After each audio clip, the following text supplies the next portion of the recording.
Did you know feeling stuck in your routine can quietly drain your happiness?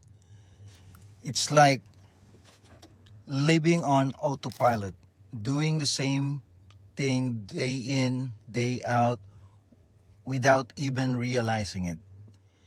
If you feel trapped, you're not alone. Many people crave change but don't know where to start. Breaking free starts with small tweaks to your daily habits.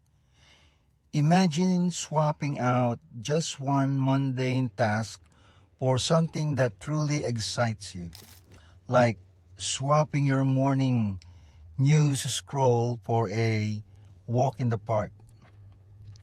These tiny shifts can create a ripple effect, transforming your entire day. Try this.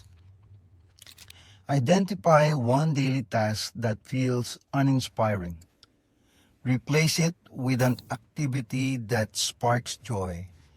It could be as simple as journaling or listening to your favorite podcasts.